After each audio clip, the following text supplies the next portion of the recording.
Hello everybody and welcome to this additional segment on Axis and Allies 1914 Global Edition.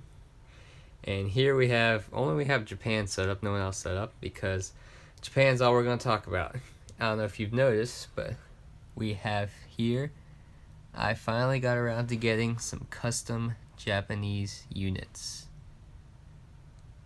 And here they are, the starting setup all right here. And they look gorgeous. Look at how they match the yellow on the map. They pop very nicely.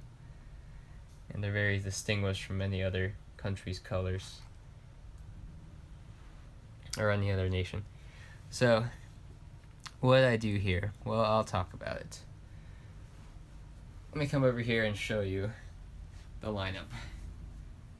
Down here in the Indian Ocean.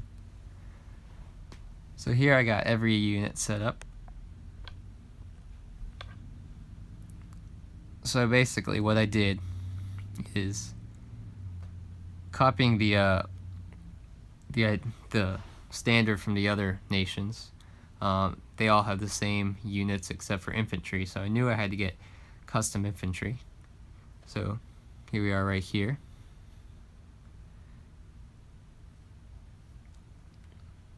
Now these are actually from Historical Board Gaming. I'll be putting the link in the description.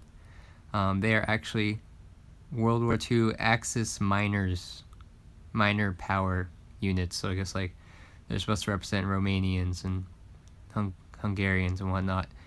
So yeah, they got the rifle, and they got like a field cap on. So out of all the units that Historical Board Gaming had, I thought this was the best for the Japanese units, because I knew it could not have a modern helmet, because Japan in 1914 didn't have any modern helmets like that. Same with like the Russian units, so I knew it had to have some kind of field cap or something like that. Sorry, it keeps losing focus. And yeah, and plus they came in yellow, so you want to get the yellow ones. Don't get any other color. Don't get the mustard one. See, not the mustard. Get the yellow, the bright yellow, the light yellow ones. They're gonna be a lot easier to paint over. Yeah, painting. Let me get to that. So all these units are painted over. The other units are just units from other countries I painted over. So let's talk about what color I used. Went to Michael's Crafts Hobby Store. I picked up this Testor's Spray Enamel, and it is gloss yellow. So it is the darker yellow. I think there's they sell like a lighter yellow that's gloss spray enamel. It's like a little lighter. You want the darker one. So this is like, I don't know how it looks on camera, but it's kind of like a school bus yellow almost like a school bus yellow. That's how I would describe it. So yeah, I had to paint these units. So these are yellow infantry from Historical Board Gaming that I painted over. Fortunately, I don't have any unpainted units to compare, but sorry about that. All the other units are from other nations. So what I did is artillery. Gotta order extra ones from Historical Board Gaming. Just pick the cheapest ones they have. Preferably, I think the best is to get Italian ones, probably.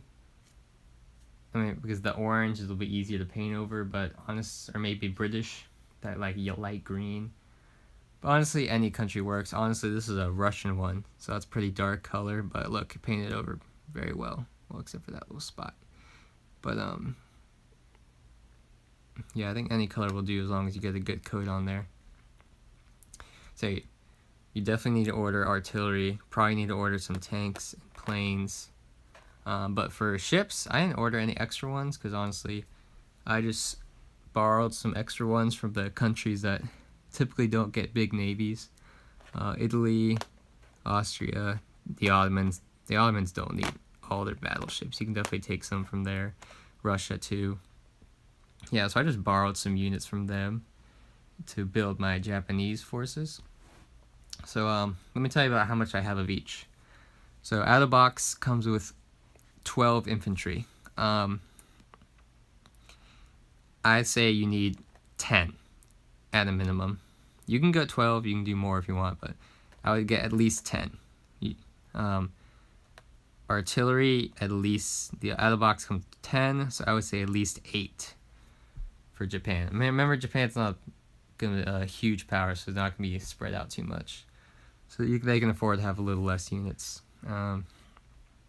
Planes and tanks, the out of the box countries come with 6 each. I would say at least 3 for Japan, 3 of each. Let's go with ships. Out of the box, I believe it is 4 subs, 4 battleships, 6 cruisers, and 6 transports. You only need, I would say for Japan, you'd only need about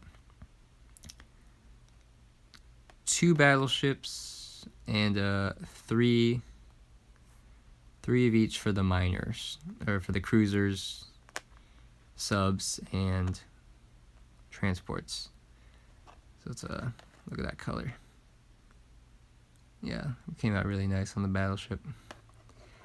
So yeah, I would say that's how much you would need, at least, at a minimum. You can always go more, but I would say at a minimum, that's what you need. Yeah, and the roundel. You're gonna need some roundels. So this is from Historical Board Gaming 2. Got the custom blank roundels. They're just blank white ones. What I did is got some stickers, these little circular stickers that were red. You can get those anywhere, and or you can get like a sticker sheet and just cut out circles, or just print them like red, or like put them in a printer and just like print them red, and just like stick them on there. That's what I did. Or you can just use the World War II Japanese roundels if you really want to, but I prefer that. So yeah, the color looks really nice. It's pretty distinguished from other countries. I mean, stands out pretty well. So yeah, it's nice to have a new color entering the battlefield on the map. New color. So yeah. I think the last thing I'll go over is painting the units. So this is spray paint. So what you're going to want to do is, let me get it open here. Kind of hard with one hand. Sorry about that. Alrighty, so what you want to do is just, let's say we're painting these units. First, what you gotta do is you gotta have a good place to paint. It has to be somewhere nice for drying, especially. It has to be somewhere cool and dry. So not moist, not warm, not wet. That's the best place to paint. For me, I grabbed, to actually paint them on, I grabbed a box like this. And so yeah, and it was perfect for just like having all my units laid out. So let's say I would just lay out my units like that, or I would have more, obviously. And what you want to do is just do quick little sprays. You know, sorry about the sound effects. Yeah, you just want to put a little burst. You don't want to extend it, because then they'll get, you know, too much paint on them. So just like short bursts, you know. Make sure you get every area. What I would do with the ships is what I would I'd paint the bottoms first. So get that angle, flip it, and then do it from that side, and then just flip it and get the other side. And that's how I do all the ships. Planes and tanks, just flip upside down and make sure you get the sides. Infantry, front, back. So one coat on the back, one coat on the front. Then artillery, gotta get the back, the front, and then the underside. And make sure you get the side on the wheels, especially.